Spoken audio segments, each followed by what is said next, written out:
Hello everyone, उम्मीद में आपका स्वागत है। ये हमारे PYQ सीरीज की क्लास 7th है। आशा करता हूँ आपकी तैयारी अच्छी चल रही होगी। चलिए हम आगे के क्वेश्चन शुरू करते हैं। आज का हमारा पहला क्वेश्चन है, ए boat can travel with A speed of 13 kilometre in still water, यानी शांत पानी में बोट की स्पीड 13 किलोमीटर पर आवर है। If the speed of the stream in, यानी धारा की जो स्पीड है वो 4 किलोमीटर पर आवर है। Find the time taken by boat to go to 68 kilometre downstream. अब हमें यहाँ देखना है कि हम डाउन स्ट्रीम में क्या करते हैं, धारा को जोड़ते हैं या धारा को माइनस करते हैं। जब कोई नाव डाउन स्ट्रीम में जाती है तब धारा ऐड होती है, यानी आप धारा के साथ बहोगे, धारा की रफ्तार भी आपके साथ बहेगी। और अगर अपस्ट्रीम जाती है तो माइनस होती है। यानी अगर मैं बोलूं डाउन स्ट्रीम में स्पीड ऑफ वाटर प्लस में स्पीड ऑफ स्ट्रीम,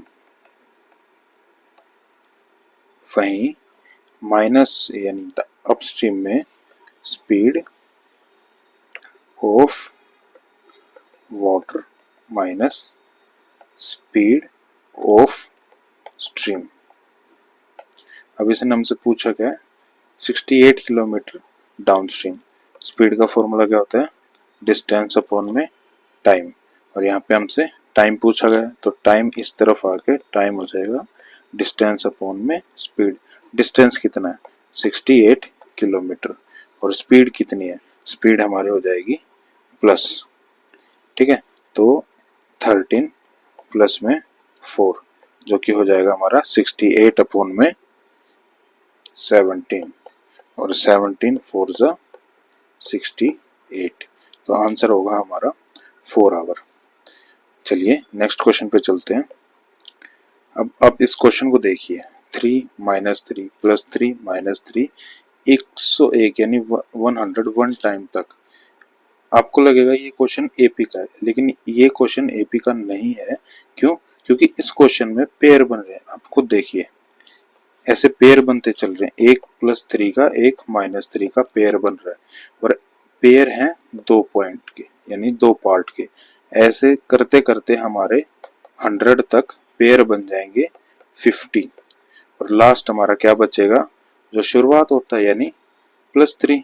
अब यहाँ देखिए, +3 माइनस 3 एक पेयर, +3 माइनस 3 दूसरा pair, +3 minus 3 and so on, ऐसे करके 50 पेयर बनेंगे।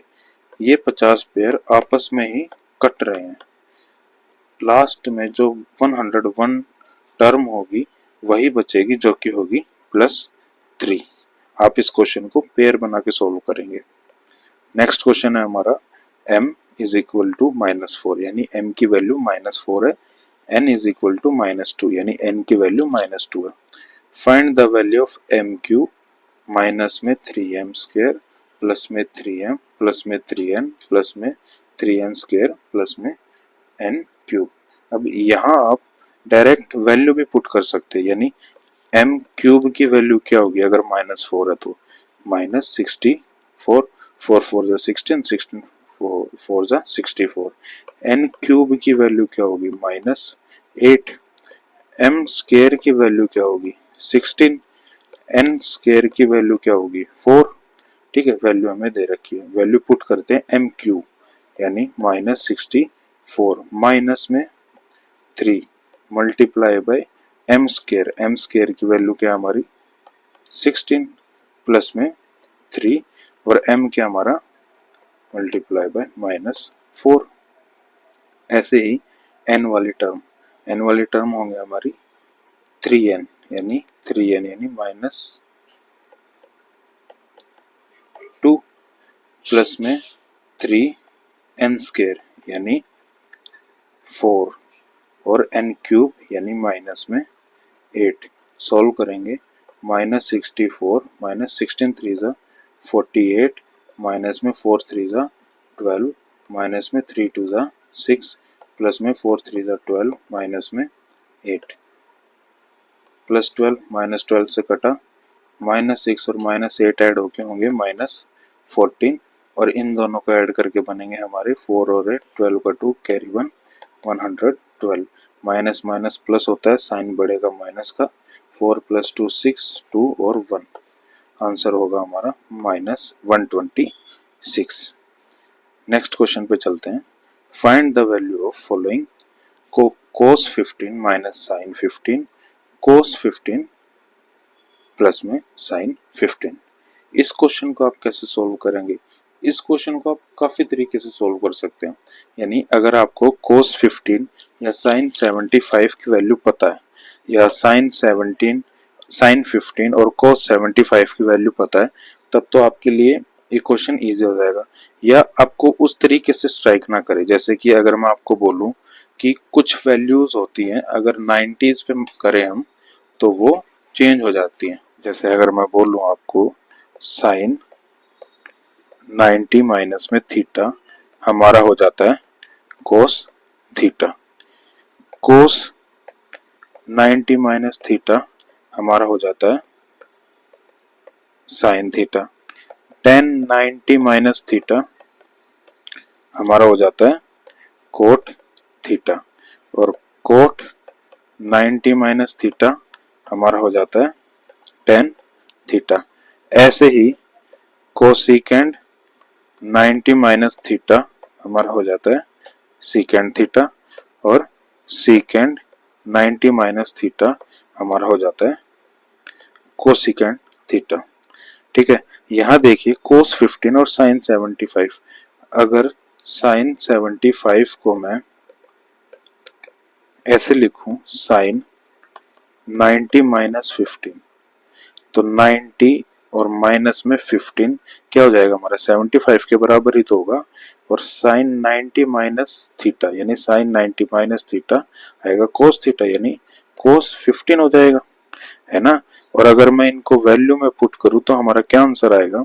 कोस 15 को एज इट इज रखते हैं कोस 15, साइन 75 को हम क्या लिख देंगे माइनस कोस 15 अपॉन में cos 15 प्लस में cos 15। अब आप यहाँ देखिए cos 15 से cos 15 कटा और 0 अपॉन में 2 cos 15 आया, जो कि 0 के बराबर हो जाएगा। एक तो ये तरीका है आपका सोल्व करने का। दूसरा एक लॉन्ग टर्म मेथड है जिसको करने में आपको काफी समय जाएगा, लेकिन अगर आपको वो आता है तो आपका क्वेश्चन गलत नहीं होगा या क्वेश्चन आपका छूटेगा नहीं। टाइम भले ही लंबा जाएगा लेकिन क्वेश्चन आपको आएगा। कैसे? अगर आपको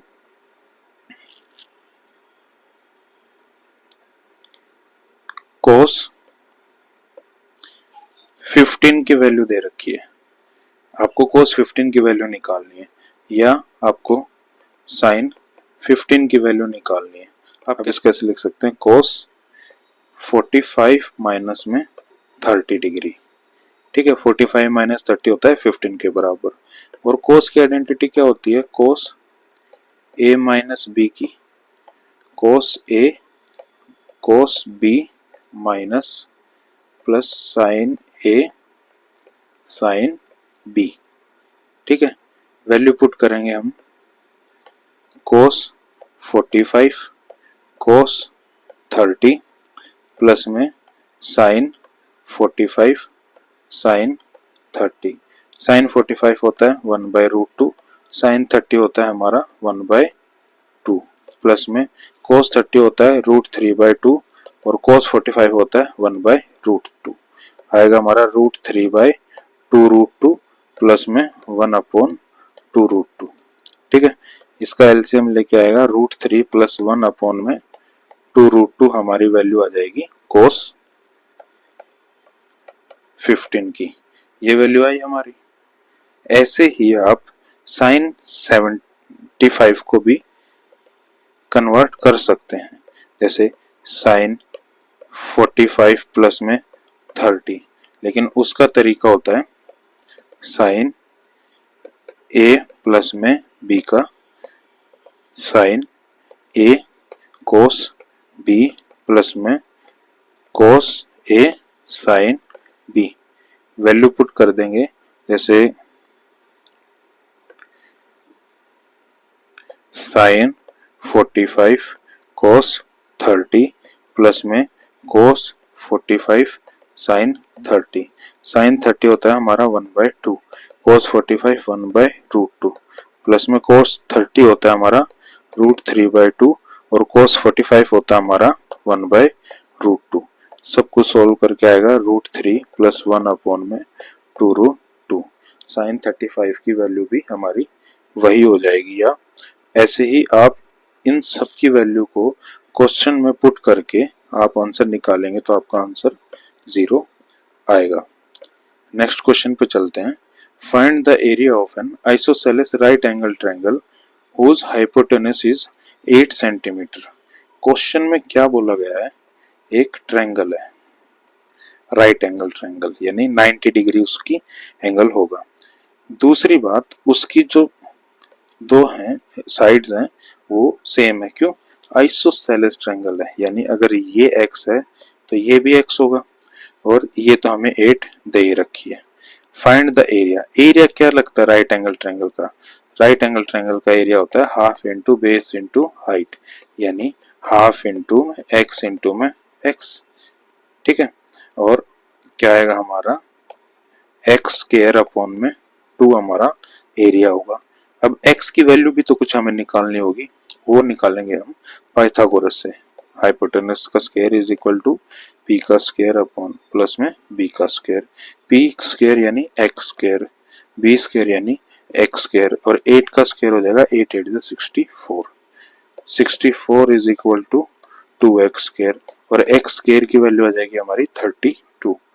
इस 32 की वैल्यू को हम यहाँ पुट करेंगे और आएगा 32 अपॉन में 2, जो कि हो जाएगा हमारा 16, यानी आंसर होगा हमारा 16। नेक्स्ट क्वेश्चन पे चलते हैं। The sum of all positive integral multiple of 5 less than 100, यानी 5 के मल्टीपल होने चाहिए लेकिन लेस देन होने चाहिए 100 से। अब वो कौन कौन से नंबर होंगे हमारे जो कि 5 के यानी 5 1 जा 5, 5 2 जा 10, 5 3 जा 15 एंड सो ऑन। यहाँ हम 100 नहीं लेंगे। क्यों नहीं लेंगे? क्योंकि लेस देन 100 बोला है, लेस देन इक्वल टू या इक्वल टू 100 नहीं बोला। तो यहाँ हम इससे एक छोटी वैल्यू लेंगे। तो हमारा लास्ट सम क्या होगा 95, ए क्या होगा हमारा 5 और डी का होगा हमारा 5।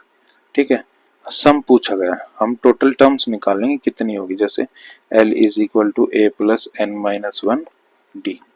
L क्या है 95 इज इक्वल टू 5 प्लस में n माइनस 1 और 5। अब 5 माइनस करेंगे 90 is equal to n minus 1 और 5। 5 से 5 कटेगा 18 5 90, n minus 1, n is equal to 19 हमारा आंसर होगा। अब सम निकालना है। सम के हमारे फॉर्मूले थे s n is equal to n by 2 a plus में एल। ठीक है, अगर हमें लास्ट टर्म दे रखी हो, अगर हमें लास्ट टर्म नहीं दे रखी होगी तो क्या होगा s n is equal to n by 2 a plus में एन माइनस 1 और डी। ये हमारा अगर लास्ट टर्म हमें नहीं दे रखी। हमें लास्ट टर्म दे रखी है तो हम क्या आंसर निकालेंगे उसका एस एन। एन है 19/2, ए है हमारा 5 और एल क्या हमारा 95। 19/2 इंटू में 100 50 और 19/5 जो हमारा होता है 950 हमारा आंसर हो जाएगा। ठीक है, नेक्स्ट क्वेश्चन पे चलते हैं। 3 bells ring an interval of 9 12 and 15। 3 घंटियां हैं जो 9 मिनट 12 मिनट और 15 मिनट के ऊपर बजती हैं। अगर सारी घंटियां एक टाइम पे 9 बजे बजी तो नेक्स्ट टाइम वो एक साथ कब बजेंगी? सीधा सिंपल क्वेश्चन है एलसीएम का, हमें एलसीएम निकालना है। हमारा आंसर जो एलसीएम में होगा वो हमारा आंसर होगा, यानी 9 12 और 15। एलसीएम का आएगा हमारा 3 3 जा 4 जा और 5 जा, 3 1 जा 4 1 जा और 5 1 जा। एलसीएम होगा हमारा 5 4 जा 20, 23 जा 60, 63 जा 180, मिनट यानी 180 मिनट बाद वो तीनों एक साथ बजेंगी। लेकिन हमें यहाँ आंसर में टाइम दे रखा है, यानी अगर हम 180 मिनट हैं और उसको 60 से डिवाइड करें तो हमारा आएगा हावर में 3 हावर। ठीक है, यानी अगर 9 बजे वो पहले बजी थी तो प्लस में 3 हावर बाद वो कितनी बजेंगी, तो वो 12 बजे नेक्स्ट टाइम पे बजेंगी।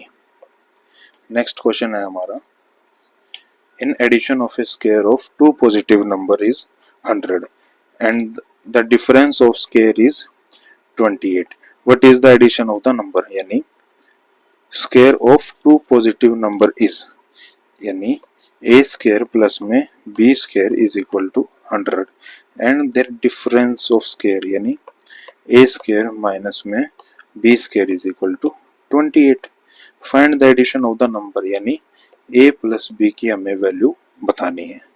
ठीक है, अगर हम करें इसको सोल्व, ए स्क्वायर की वैल्यू जैसे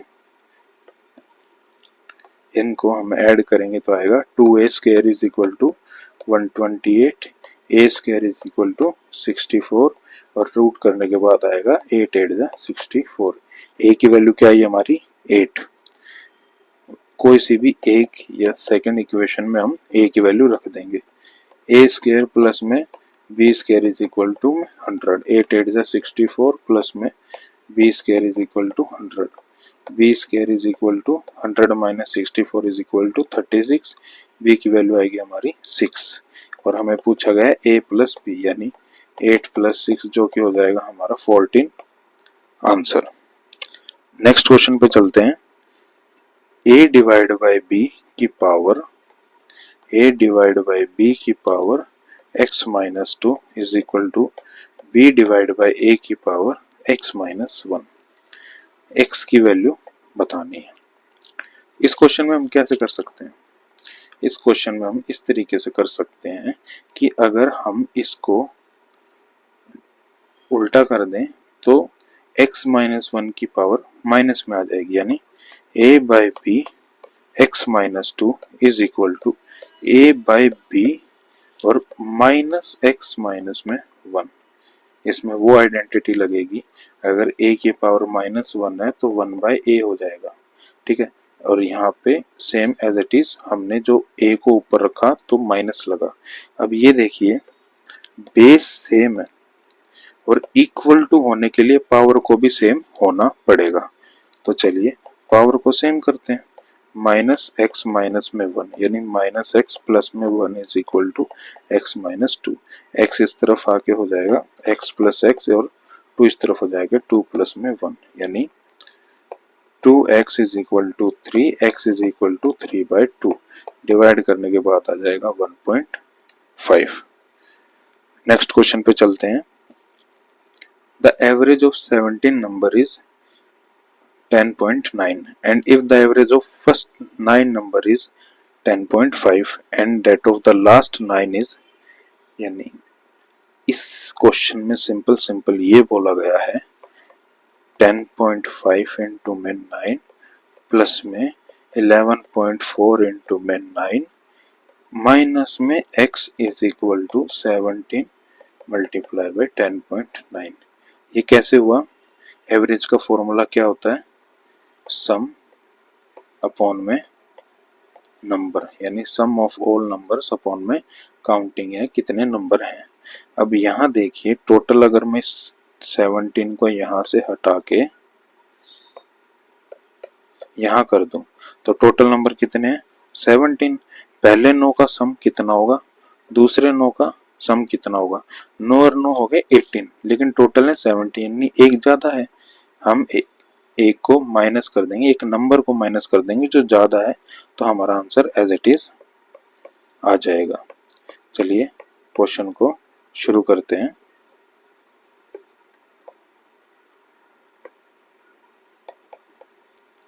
नाइन को कॉमन लेके 10.5 प्लस में 11.4 माइनस में x is equal to 17 multiply 10.9, 9.1 और 2 multiply 9 minus x is equal to 17 multiply by 10.9।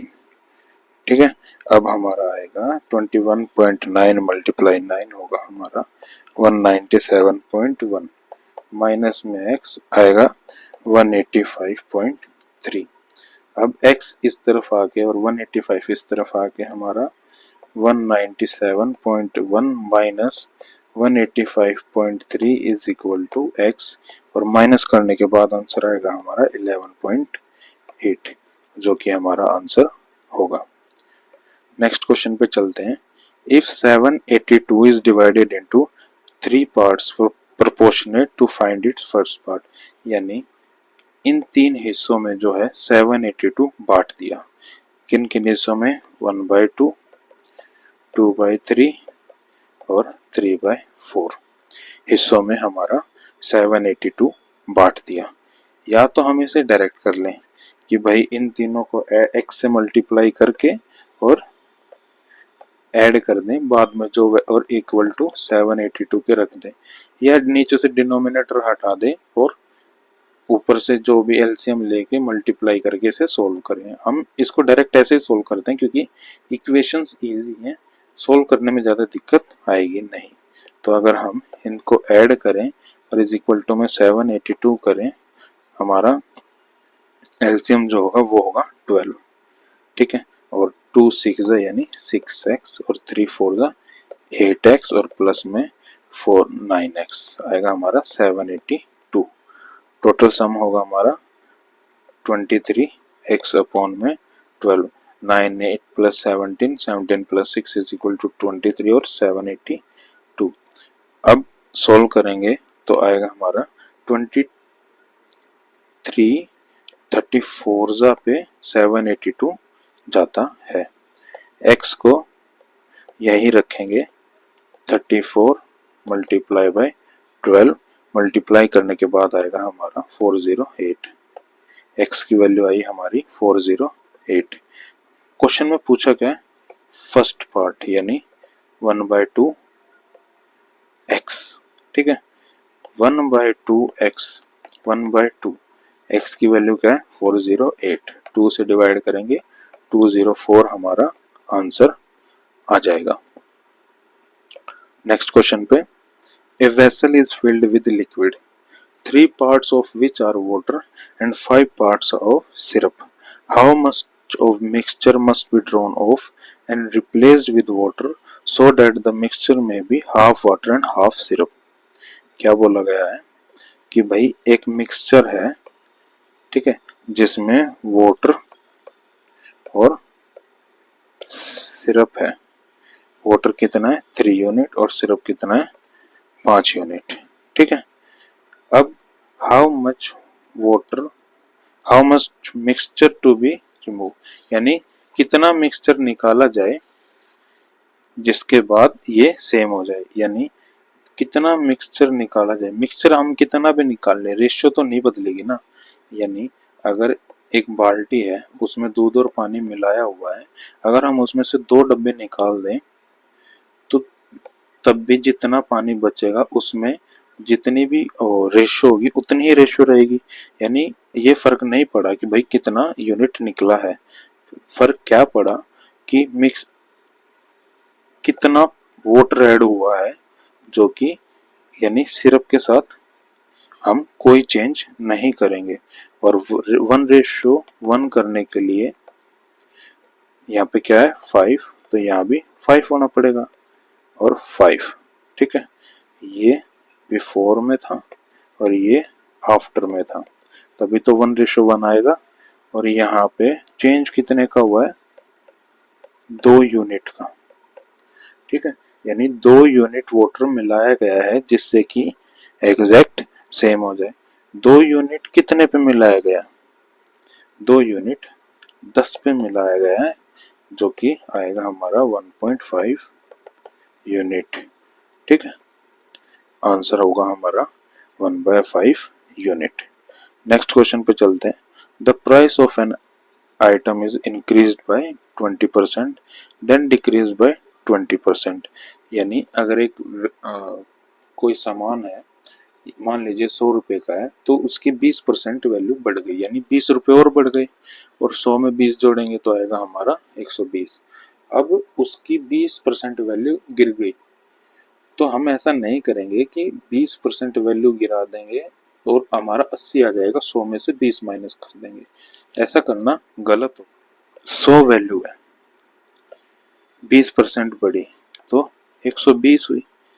अब 20% घटी, ये 20% बढ़ी थी 100 पे, ये 20% बढ़ी थी 100 पे, ये 20% घटी है 120 पे बढ़ने के बाद। तो 120 का कितना बचा, 80% बचा, जो कि हो जाएगा 96। यानी अब 20% घटने के बाद उसकी वैल्यू कितनी हुई, 96 हुई। और लॉस कितना हुआ, लॉस तो हम इतना हुआ ना कि भाई 100 का खरीद के लाए थे, आखिरी में घटा बढ़ा के 96 पे वो सामान बेचना पड़ा, तो लॉस हुआ हमारा 4% का। ठीक है, नहीं 4% का लॉस हुआ हमारा। नेक्स्ट क्वेश्चन पे चलते हैं। The cost price of 20 article is same as the selling price of X article. If the profit is 25%, then the value of, क्या बोला है, cost price of 20 is equal to selling price of X। ठीक है, यानी cost price upon में selling price is equal to आ जाएगा हमारा X upon में 20। ठीक है, प्रॉफिट कितने का हुआ, प्रॉफिट परसेंटेज क्या होता है हमारा, प्रॉफिट अपॉन में कॉस्ट प्राइस इनटू में 100। प्रॉफिट परसेंटेज कितना हमारा 25 का। ठीक है, और एक्स वैल्यू है हमारी, प्रॉफिट क्या होता है, प्रॉफिट होता है सेलिंग प्राइस माइनस में कॉस्ट प्राइस इनटू में 100। ठीक है, तो आएगा हमारा 25x। एसपी की वैल्यू क्या है 20 माइनस में x मल्टीप्लाई बाय 100, 25 से गया 4, यानी x is equal to 80 minus में 4x। अब वहां जाके हो गया 5x और 80, कट करने पे आएगा 5 1 जा 5 और 16, यानी x की वैल्यू आएगी हमारी 16। एक तो था ये तरीका इस क्वेश्चन को सोल्व करने का, फॉर्मूले लगा के, ये भाई प्रॉफिट परसेंटेज का क्या फॉर्मूला है उसमें हमने वैल्यू पुट कर दी इन दोनों को मान के। दूसरा हम इसमें क्या कर सकते हैं, हमें पता है हमारी इक्वेशन आई x अपॉन 20 और प्रॉफिट कितना है 25% का, यानी अगर कॉस्ट प्राइस 100 है तो 25% का होगा 125, यही तो होगा, है ना, यानी ये इसके बराबर है।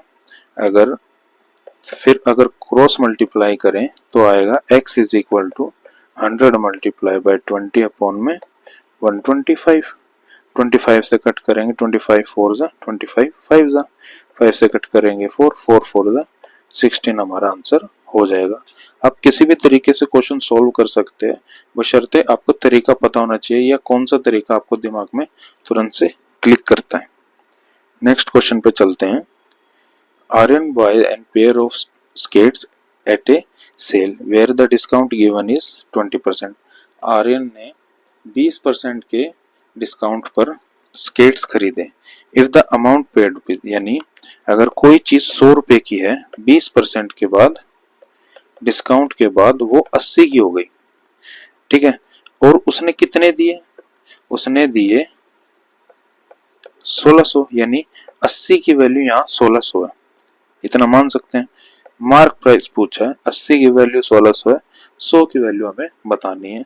साफ सी बात है, 80 की वैल्यू अगर 1600 है तो 1 की वैल्यू कितनी होगी 1600 अपॉन में 80, और 100 की वैल्यू कितनी होगी 1600 अपॉन में 80 मल्टीप्लाई बाय 100, 20 आ जाएगा 200। हम इस क्वेश्चन को बिना इतना कैलकुलेट या करके भी कर सकते थे, लेकिन यहाँ हमें हर किसी को साथ लेके चलना है, तो हम हर छोटी से छोटी बात को बताते हुए चलेंगे। आइए अब हम कुछ एस्टेट के क्वेश्चंस पे नज़र डालते हैं। क्वेश्चन है हमारा, if x% of y is 100 and y% of z is 200 then the relation between x and z। यानी अगर क्वेश्चन के अकॉर्डिंग चले, x% of y is equal to 100 को हम लिखेंगे x परसेंटेज हट के 100 of y multiply is equal to में 100। ठीक है, यहीं इसको अगर लिखेंगे y परसेंटेज हट के 100 multiply z is equal to में 200। ये इन दोनों में सेम क्या है, इन दोनों में सेम है y, और हमें x और z का रिलेशन बताना, तो हम 100 मल्टीप्लाई बाय 100 अपॉन में x कर देंगे, और यहाँ y का निकालेंगे तो 200 मल्टीप्लाई बाय 100 अपॉन में z कर देंगे। दोनों को इक्वल रखेंगे और आएगा हमारा 100 मल्टीप्लाई बाय 100 अपॉन में x इज इक्वल टू में 200 मल्टीप्लाई 100 अपॉन में z। 100 से 100 कटा, आएगा 1 upon x is equal to 2 upon में z। z की वैल्यू बतानी है, z is equal to 2x, जो कि आंसर होगा क्रॉस मल्टीप्लाई करने के बाद। ठीक है, नेक्स्ट क्वेश्चन पे चलते हैं। In how many year will a sum became 27 times when it triple itself in 7 year at a compound interest. यानी उसने क्या बोला है, ट्रिपल इटसेल्फ कंपाउंड इंटरेस्ट, यानी कंपाउंड इंटरेस्ट का फॉर्मूला क्या होगा, अमाउंट का, सॉरी, तो अमाउंट में आएगा प्रिंसिपल 1 प्लस में r अपॉन में 100 अपॉन में ट्रिपल इटसेल्फ इन 7 ईयर, 7 साल में कितना 3p हो गया। ये अमाउंट का फॉर्मूला है। तो यहाँ हमें क्या देखने को मिला, 1 प्लस r अपॉन 100 की whole power 7 is equal to 3 के बराबर है। ठीक है, अब 27 टाइम दिखाना कितने साल में, तो फॉर्मूला क्या है, p 1 प्लस r अपॉन में 100 अपॉन में n, यानी n को तो हमें n ही तो निकालना है हमें, और कितना 27 p के बराबर करना है।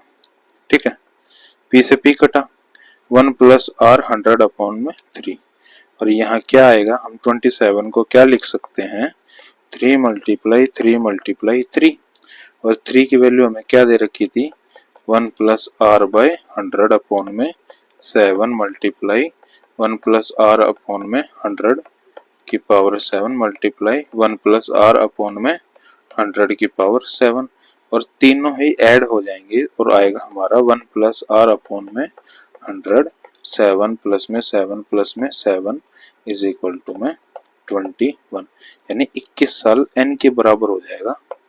ठीक है, ये हमने जो ये था ये ऐसे किया कि जब बेस सेम हो और पावर अलग अलग हो, यानी a मल्टीप्लाई n और a मल्टीप्लाई o, तो हो जाएगा a की power m plus n plus o। ठीक है, नेक्स्ट क्वेश्चन है हमारा, ए triangle with 3 equal sides has its area equal to 4√3 centimetre, what will be the parameter of the triangle। यानी एक ट्रायंगल है, ठीक है, 3 इक्वल साइड्स, यानी तीनों साइड इक्वल है। अगर तीनों साइड इक्वल है तो वो ट्रायंगल क्या कहलाएगा, इक्विलेटरल ट्रायंगल, और इक्विलेटरल ट्रायंगल है तो उसके सारे एंगल कितने के होंगे, 60 डिग्री के। Area equal to 4√3, area of equilateral triangle क्या होता है हमारा, √3/4 a स्क्वायर, जो कि बराबर हो जाएगा 4√3 के। ठीक है, और इसको सोल्व करने पे आएगा हमारा √3 से √3 कटा, a square is equal to 4 multiply 4, और a की वैल्यू हो जाएगी 4, यानी 4। और पैरामीटर ऑफ द ट्रायंगल, और पैरामीटर ऑफ द ट्रायंगल क्या होता है, सम ऑफ ऑल साइड, यानी 4 + 4 + 4, जो कि हो जाएगा हमारा 4 3 = 12। क्लास को ज़्यादा लंबी ना करते हुए आज की क्लास हम यहीं ख़त्म करते हैं। अगर आपको कोई डाउट है तो आप हमें कमेंट सेक्शन या हमारे इसी नाम से टेलीग्राम ग्रुप पे जुड़ सकते हैं और अपना डाउट बता सकते हैं। और अगर आपको हमारी क्लास अच्छी लगती है तो आप इस क्लास को अपने दोस्तों में भी शेयर कर सकते हैं। Thank you.